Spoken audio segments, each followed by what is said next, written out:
buenas noches. Magma cuña caraí, a caraí fuera de Moiruba con Astrife, Shemaitei por Ubeba Peme Muara, Tapes hasta por ahí te vive. Autoridades presentes, señoras, señores, reciban nuestro más cordial saludo. En nombre de la editorial Servilibro, les doy la más cordial bienvenida al acto de presentación de la obra denominada Un nativo guaraní gobernador de Malvinas, de Miguel Ángel Florentín, organizada en el marco de la 22 Feria del Libro Chacú Guaranítica, sede Paraguay. Damos inicio con las palabras de bienvenida a cargo del ministro Fernando Ballina de la Embajada de la República Argentina.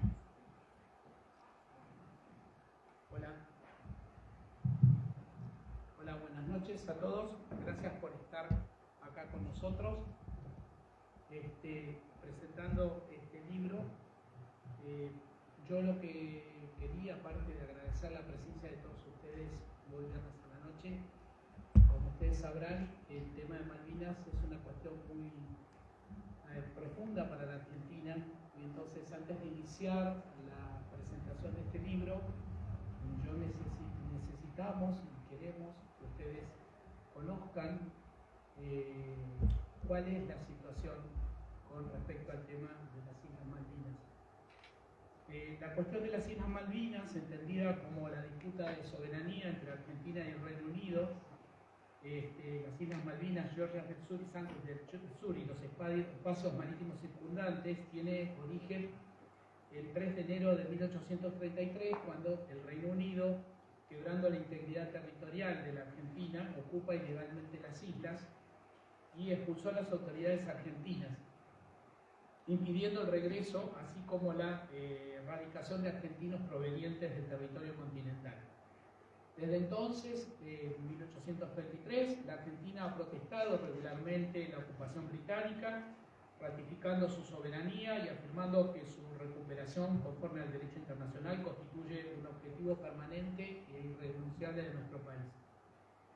La cuestión de las Islas Malvinas ha sido calificada por Naciones Unidas como un caso de descolonización colonial especial y particular, donde subyace una disputa de soberanía y por ende, a diferencia de otros procesos de descolonización o casos coloniales tradicionales, no resulta aplicable el principio de la libre determinación de los pueblos.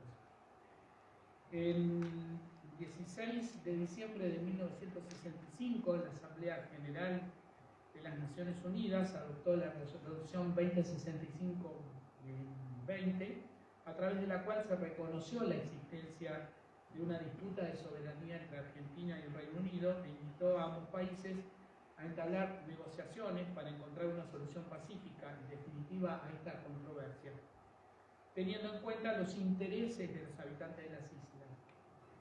Desde entonces, más de 40 resoluciones de la Asamblea General y del Comité de Descolonización han reiterado este llamado, además de las sucesivas resoluciones de la Asamblea y el tratamiento de la cuestión en el Comité de Descolonización. La Argentina cuenta con el firme respaldo de los países de América Latina, entre los que destacamos el apoyo completo y total del Paraguay, y el llamado a la reanudación de las negociaciones también es compartido por la Organización de los Estados Americanos, el G77 más China y otros foros multinacionales y regionales.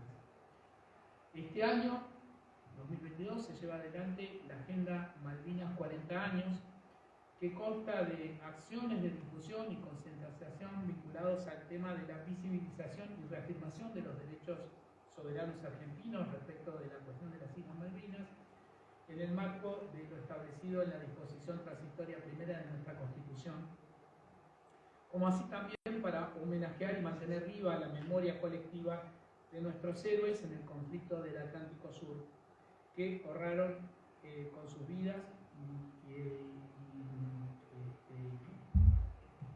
principalmente los veteranos y veteranas y caídos y sus familiares. Vale destacar que para la Argentina la realización de acciones que no tiene como eje el aniversario del conflicto de 1982, sino que se busca la visibilización de los derechos soberanos argentinos sobre las Islas Malvinas, Georgias del Sur, Sandwich del Sur y los espacios circundantes, así como subrayar el hecho de que el conflicto del Atlántico Sur no modificó la naturaleza original de la disputa de soberanía que se inició en 1833. Con estas palabras quiero agradecer la presencia nuevamente de todos ustedes y le cedo la palabra a la señora Vidalia, que va a presentar el libro por el cual nos reúne hoy acá. Muchas gracias.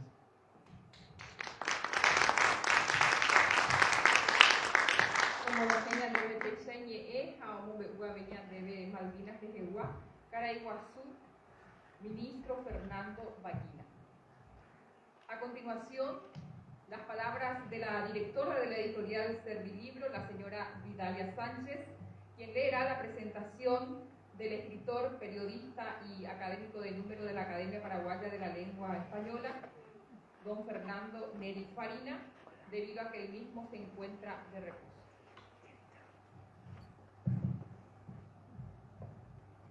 Muy buenas noches a todos y a todas. Bueno, Neri Farina se hizo una intervención quirúrgica en los ojos y él pensaba que iba a poder estar esta noche. Y lastimosamente le dieron un reposo absoluto. Y es que él está bien, pero no puede venir, entonces me pidió a ver si podía leer su presentación y qué es lo que voy a hacer ahora. Antes de comenzar con la lectura de la presentación, quiero agradecerle al señor Miguel Ángel Florentín por confiar una vez más en nuestro sello editorial Servilibro, ya que este es su cuarto, quinto, sexto libro que estamos presentando de los 20 que tiene publicado. Así es que muchas gracias y gracias a todos ustedes por la presencia y un gracias especial al señor ministro de la Embajada Argentina por este espacio que nos ofrece no solamente para las presentaciones, sino también para las ferias.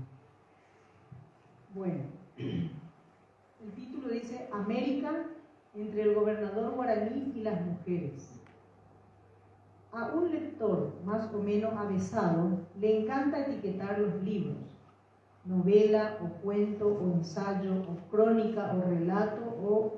Bueno, aquí estamos ante uno de esos casos en que el libro no tiene ninguna etiqueta de género específico duro, incontestable. Y pareciera ser que el mismo autor, Miguel Ángel Florentín, un escritor que navega sereno tanto en ríos calmos como en mares procelosos, lo generó así, en el marco de una ambigüedad de género literario que finalmente debiera ser celebrada. Esa ambigüedad le da al libro, precisamente, una frescura natural en que resaltan recursos surgidos desde todas las latitudes de la creación en la escritura. La ficción es aquí un delicado empaque que envuelve a la precisión histórica y constituye una especie de catarsis del narrador-autor que se empeña en una virulenta crítica al colonialismo con énfasis en la conquista y la colonización de América y más específicamente la América del Sur. El libro está dividido en dos partes, con una línea transversal trazada desde la invisibilización historiográfica de dos protagonistas esenciales en el proceso colonial, los indígenas y las mujeres. En la primera parte, Florentín narra ante unos omnipotentes marinos ingleses ya dispuestos a lanzar el ataque contra las fuerzas argentinas en 1982, las peripecias del indígena guaraní Pablo Areguatí, nacido en la entonces Misiones Argentinas, que luego pasaron a formar parte del territorio hoy brasileño. Este indígena llegó a ser gobernador de las Islas Malvinas entre 1823 y 1828. En este capítulo del libro hay un potente intercambio dialéctico entre el narrador protagonista y los ingleses, deseosos de conocer desde dentro la historia de Areguatí, porque a esto les carcomía la curiosidad respecto al nativo que llegó nada menos que a gobernar la isla. La explicación que da el narrador conlleva el rescate histórico de un pasaje poco conocido en la memoria americana, pasaje por demás curioso y que llegará al lector con todos los condimentos de un cuento con aditamientos tradicionales, pero con arraigo en la realidad pura. El capítulo sirve también para poner en resalto la existencia de nativos puros de estas tierras que, en medio del dominio blanco, se destacaron más allá del papel natural que les dio la historiografía como nuestros ancestros para constituirse en protagonistas importantes de lo ocurrido en aquellos tiempos en estos lares. La segunda parte del libro se centra en las mujeres, que se constituyeron también en personajes de nivel principal en el proceso de la conquista y la colonización de América por parte de los europeos. El relato se centra en buena medida en aquella portentosa hazaña realizada por doña Mencia Calderón de Sanabria y sus mujeres españolas venidas a estas tierras americanas para ser parte de la colonización. Tardaron más de 5 años en llegar desde España a Asunción, luego de que debieran cruzar a pie todo el territorio de lo que hoy es Brasil, hasta el fuerte que en la actualidad es la ciudad capital del Paraguay. Tanto las mujeres nativas como las mujeres venidas de España jugaron un papel no siempre expuesto con la relevancia con la que debiera haber sido dado a conocer como hecho histórico. En las dos partes del libro de Florentín hay información poco conocida por el lector común, información que la academia no se ha interesado en difundir en la verdadera dimensión de su trascendencia. Y el autor utiliza con singular visión la técnica narrativa para exponer su rescate histórico que hace honor a los indios y a las mujeres que dejaron sus huellas y su carácter en este continente. Este apreciado almirante de las letras nos deja entonces, en un libro multigénero literario de lectura fácil y atrapante, memorias de sucesos que no se valoraron de manera suficiente. Y lo hace con la sencillez de quien narra su relato en un fogón, fogoneado por el mate y rodeado de mentes ávidas y espíritus abiertos a la pesca de las novedades en la nunca acabada relación histórica de nuestro pasado. Un pasado cuya revelación nos lleva a entender más cabalmente ciertas oscuridades de nuestro presente. Bernardo Neri Fariña, marzo 2022.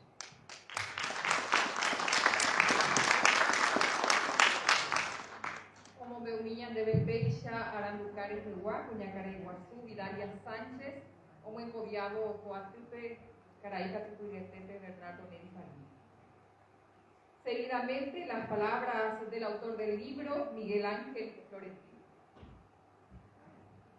Bueno, buenas noches, muchas gracias por venir con este clima que estaba un poco difícil. Antes que nada, agradezco la hospitalidad del dueño de casa, el señor ministro Fernando Ballina, que nos cobija en sus instalaciones en este día.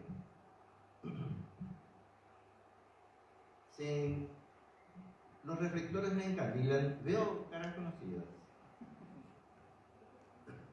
En este salón hay varios padres. Está el padre de la historia, el arquitecto Jorge Rubiani, a quien rindo homenaje sincero por las 1000 enseñanzas que nos da todos los días en sus programas de radio.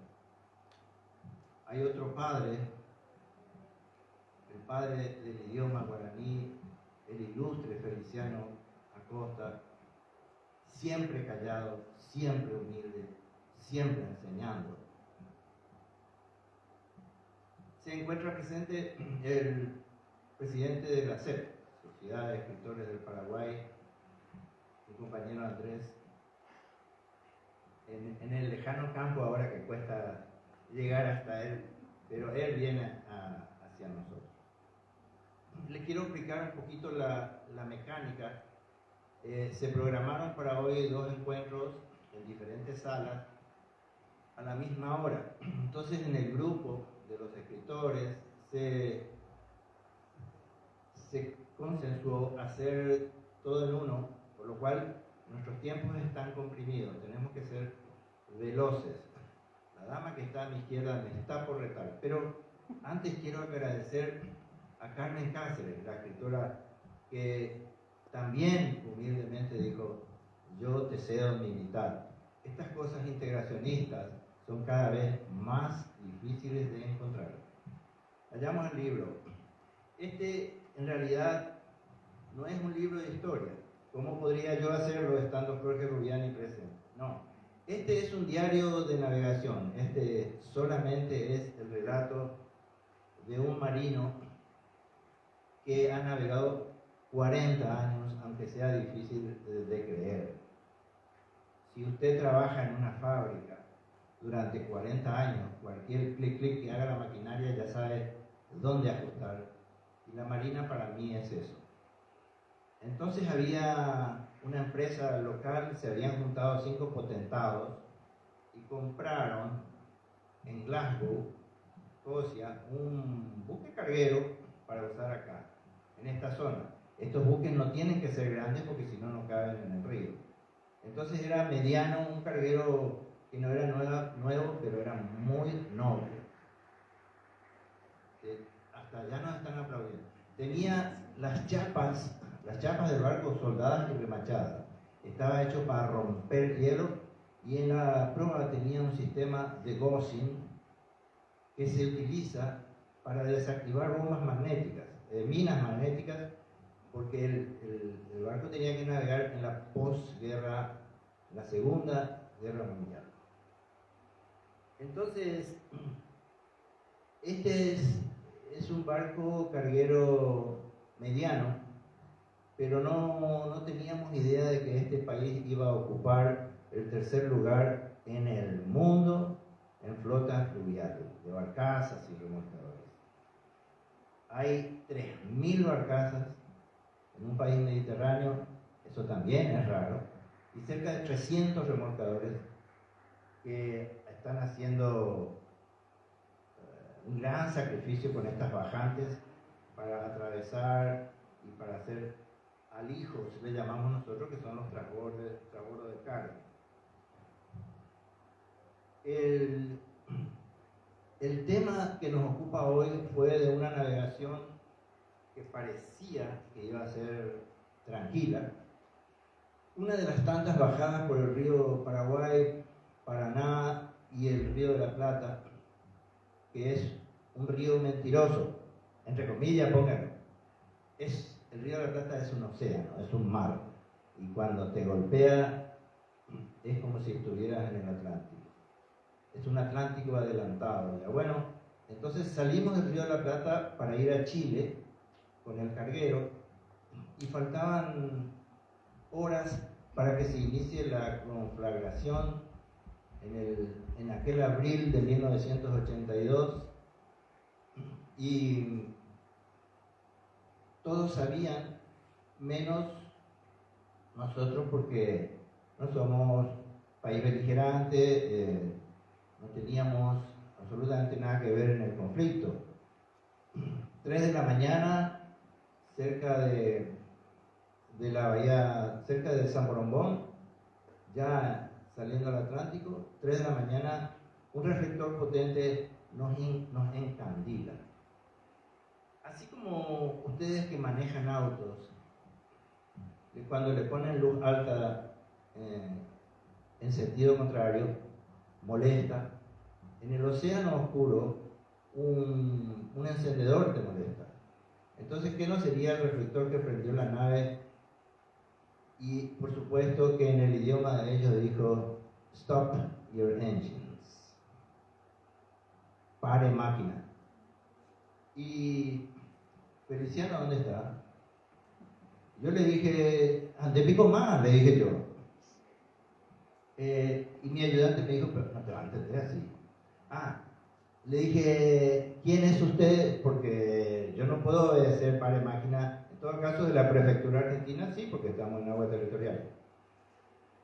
Y ahí me explicó que yo me acerqué demasiado lo que sería después la zona de exclusión, y cometió ese error, capitán. ¿Cómo es que no sabe eso? Y le dije, yo estoy haciendo uso de vías internacionales, un carguero que no tiene nada que ver con armamentos y estoy llevando carga. No, quédese ahí. Y se acercaron y nos engancharon de la proa y nos llevaron a la costa. Ahí me confesó un capitán de corbeta, Miller, que yo soy espía. Él suponía que nosotros éramos espías. Y digo, ¿cómo que espía? ¿No ves la bandera? Nada que ver. Y entonces discutían entre ellos, trajeron legajos, vino un capitán con más amarillos en los hombros y se dieron cuenta del error, pero se nota que conversaron y dijeron, vamos a aprovechar para sacarnos algunas curiosidades. Estas Falklands, Malvinas, bueno, Falklands, no, Malvinas, pertenecen a Gran Bretaña. Bueno, está equivocado. ¿Sabe por qué se llama Malvinas? Porque un grupo de Saint-Malo, un pueblo de Francia, se aventuró en años anteriores a esos a habitar este lugar. Les encantó y le pusieron de nombre Maloines. Eso derivó en el nombre Malvinas. A ver, dígalo conmigo. Yo no voy a decir eso, me dijo. Bueno, pasemos a ese punto. Ustedes son espías y acá mi jefe me dice que no, pero queremos sacarnos una duda. Tenemos la lista de los que fueron gobernadores de Malvinas durante varios periodos y después de un Mason o un masón, era el apellido del gobernador argentino, vino un nativo guaraní a gobernar.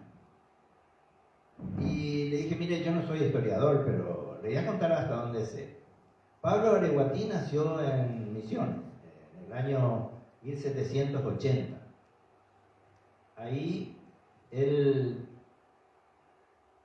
nació bajo el beneficioso aire que dejaron los jesuitas. Cuando estamos naufragando, ahí estamos. Los jesuitas dejaron, aparte de la religión, dejaron una inmensa cultura que fue aprovechada por varios de nuestros guaraníes que vivían en las misiones. Este Pablito, a los 13 años, ya fue enviado al Colegio San Carlos, nada menos por donde habían pasado Mariano Moreno, Juan Paso, Irigoyen, el mismo Belgrano, un instituto superior que le sirvió a él para volverse culto, un nativo de piel aceituna se codeaba con los grandes profesores que iban saliendo de esa institución. Ese empeño que puso por cultivarse cayó bien en las milicias y lo nombraron con los grados de oficial inferiores primero, pero después llegó a ser capitán. Ahí había un gobernador en Buenos Aires de apellido Rodríguez. Rodríguez lo nombra el gobernador entonces de Malvinas a Pablo Areguatí. Sí, eso es lo que tenemos nosotros, dice los ingleses. Nosotros tenemos todos los archivos y entonces lo que queremos, capitán, es la versión de un compatriota y sobre todo la versión náutica, porque entre usted y yo, que los dos somos marinos, todas las cosas se ven diferentes desde afuera, desde el otro lado de la costa. Me hizo acordar cuando ustedes se van a Camboriú a hacer playa, yo estoy chapoteando allá en el medio del Atlántico, deseando estar con ustedes. Y entonces es cierto, le digo, sí, bueno, entonces cuénteme de su lado, la versión de su compatriota. Y Pablito venía de un origen así muy cálido y cuando se enfrenta con el clima que hay en Malvinas, que no solamente es el frío, sino que son los vientos terribles, y encima le habían dado unos caballos que no eran de eran caballos raquíticos que se fueron muriendo enseguida, y a él se le iba acabando el entusiasmo, pero igual le puso empeño. Y bueno, está bien, dice, entendí eso, pero déjeme preguntarle algo, le digo al británico capitán Miller. Deme la oportunidad de preguntarle, ¿ustedes qué hacen acá? ¿Cómo que qué hacen? Esto es nuestro. Eso es mentira. Ustedes son invasores. Invasores. Si yo tuviera una granja en el campo y viene entrando gente y me pone carpas y se instala, ¿qué es lo que yo tengo que hacer? Ir a conversar con ellos y decirles que se equivocaron, pero después medio al día siguiente ya meterle bala. O sea, ustedes están mal acá posicionados. Esto es ajeno.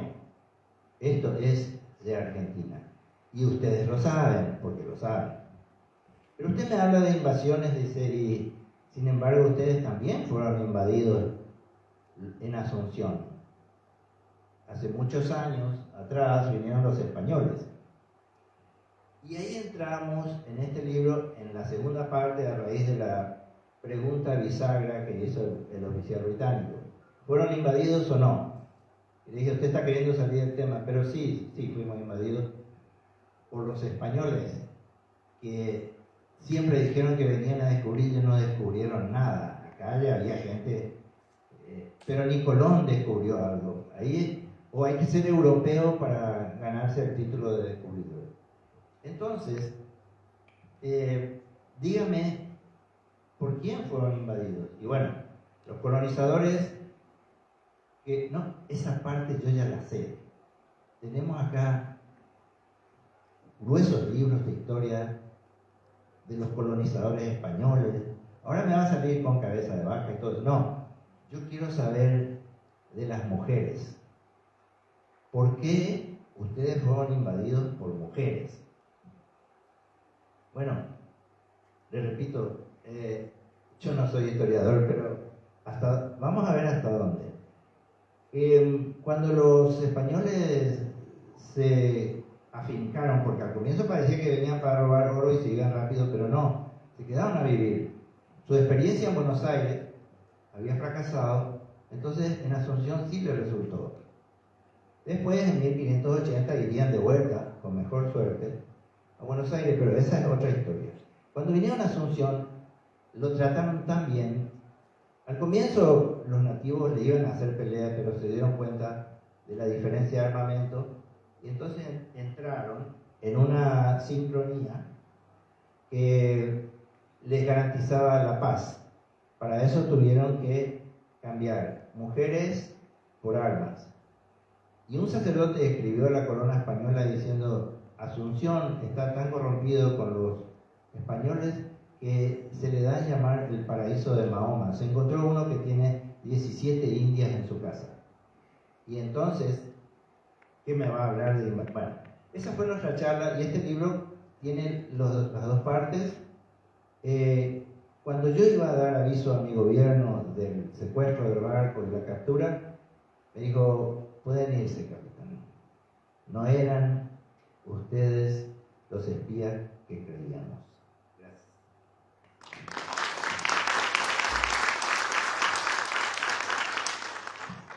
Yahendumía Beipei, Sharanducá, Pojarepe, Caraiguazú, Miguel Ángel Florentino. Y así culmina el acto de presentación de la obra denominada Un nativo guaraní, gobernador de Malvinas, de Miguel Ángel Florentín, organizada por la editorial Servilibro en el marco de la 22 Feria del Libro Chapú Guaranítica, sede Paraguay. El autor firmará a continuación el libro en el stand de Servilibro. Gracias a todas y todos por acompañarnos. Que tengan una buena noche. Le invitamos a las autoras a pasar para la